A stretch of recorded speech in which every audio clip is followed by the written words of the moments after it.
நம்மைச் சுற்றி சூழல் விழிப்புணர்வு செய்திகள்.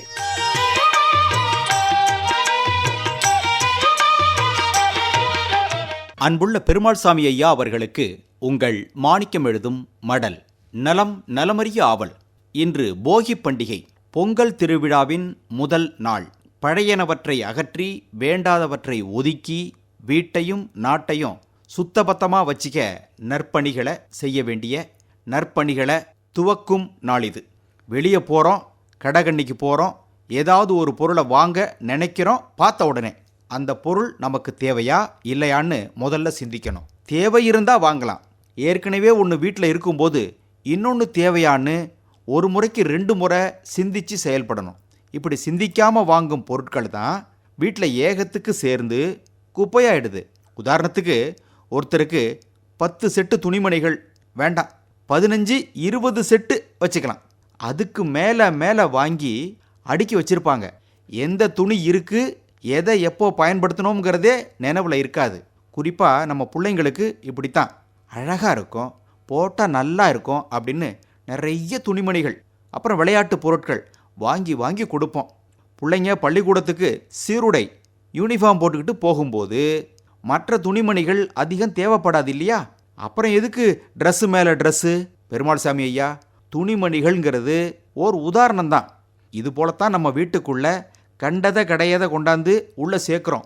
வேண்டாதது என்பது குப்பை தானே. அப்போது குப்பையை எப்படி சேர்க்குறோம், எப்படி வெளியேற்றுறது? இந்த போகி பண்டிகையை பயன்படுத்தலாமா? இது வரைக்கும் வேண்டாதது எதெல்லாம் வீட்டில் இருக்கோ அவற்றை இன்றைய நாளில் சுத்தம் செய்திருவோம். இனிமேற்கொண்டு புதிய குப்பைகள் எதுவும் வீட்டுக்குள்ளே சேராதபடி பார்த்துக்குவோம். இது வீட்டுக்கு மட்டும்னு நினைக்க வேண்டாம், நம்ம வீதிக்கும் பொருந்தும், நாட்டுக்கும் பொருந்தும். ஒரு முறை பயன்படுத்தும் நெகிழி பயன்பாட்டுக்கு தடை விதிச்சிருக்காங்க. அப்போது பிளாஸ்டிக் பயன்பாட்டை எப்படி தடை செய்வது? அதற்கு எதை மாற்றா பயன்படுத்தலாம்? அரசின் சட்ட திட்டத்துக்கு நம்மாலான உதவிகளை செய்வது எப்படின்னு சிந்திக்கணும். துணிப்பை, சணல் பையெல்லாம் சொல்கிறாங்க. அதோட காகித பையும் இருக்குது. புதுசாக ஒன்று, வாழை நார்.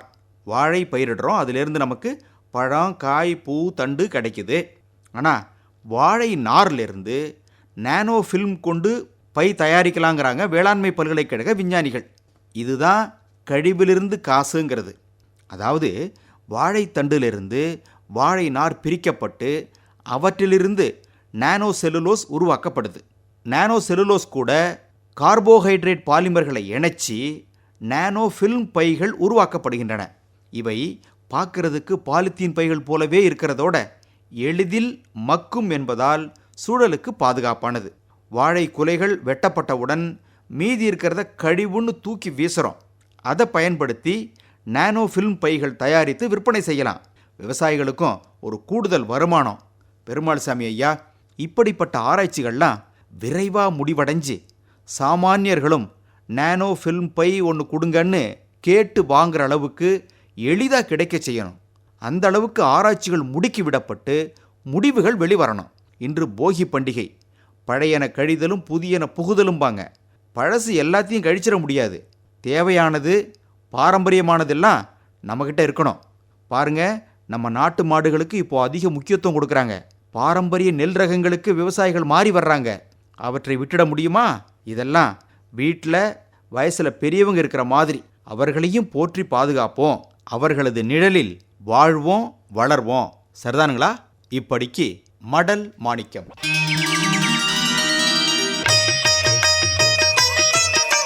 நம்மைச் சுற்றி சூழல் விழிப்புணர்வு செய்திகள் கேட்டீர்கள்.